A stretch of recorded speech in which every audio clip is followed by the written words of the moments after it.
Hindi naman. Ano yan, sir? Parang kasi pag saan pa yung solar pa yung ibig sabihin niya, may natapos na naman tayo yung solar setup dito sa Bacoor, Cavite. Tara, check natin yung load ni client.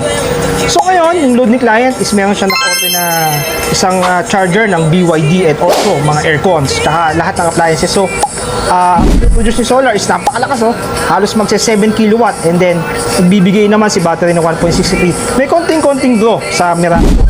Pero yan, oh, halos yung BYD charging ni Bossing tsaka yung mga aircon niya, halos all covered by the solar, no? So yan, DEA hybrid 8 kilowatt yung ginamit natin dito. Check naman natin yung combiner box. So ito, meron tayo syempre ng pilot light. Pag nag-blackout, so mamamatay ito, alam na ni owner. So naka-MTS tayo dyan. So yung DC SPD, dalawang strings yan. Then ito naman yung AC SPD, naka-MTS tayo since naka-Meralco naman. Pagka blackout, nakaba lang to, tataas yan. And then meron tayong battery breaker para sa ating battery na Dongjin, 51.2 volts, 300 Ah. Laki ng battery na yan, tsaka very stick. Ano gusto ko sa kanya is yung kanyang Amphenol. Yan, no? Napakaganda nung kanyang battery terminal. So ready for parallel yan. Pwede pang magdagdag dito si client natin sa pang battery. So okay na okay. Pwede pala yung charging ng BYD. Libre kay Sapri Solar. Kami na nag-install niyan para kay client. So if you have a BYD, libre na sa amin yung pag-i-install nito. So yan, no? So ngayon ginagamit ni client yung charging. Kaya charge yung ating BYD vehicle.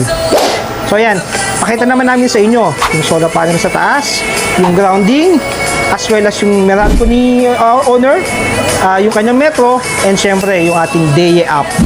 Ito pala yung ating solar panels dun sa taas. 16 solar panels, 650 watts. Total of 10,400 watts dyan sa taas. Ang ginamit pala natin dito is ICO panels na 650 watts. Ang kagandahan ng panels ito, napakaganda pa rin ng harvest niya even during the low light condition. So, umuulan ng mga sumunod na araw and okay na okay pa rin yung harvest niya.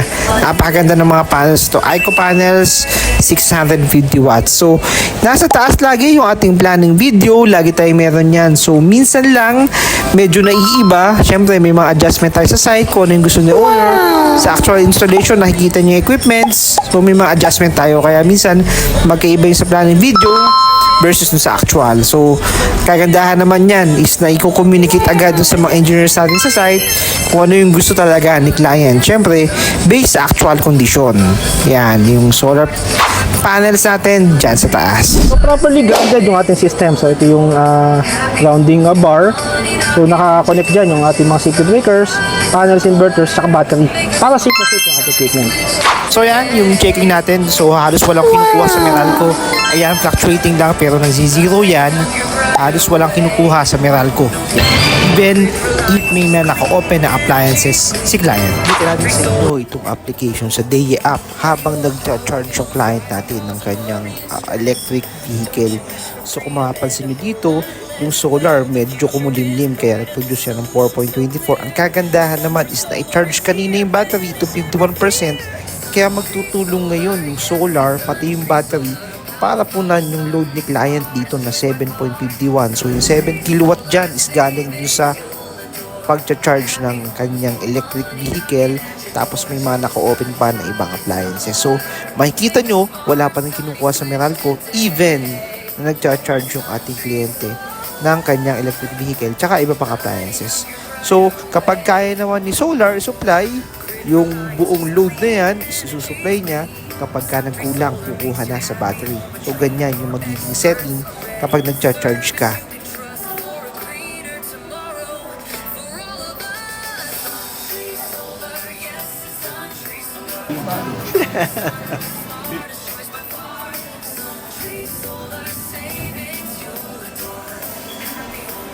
Hindi ko rin pala.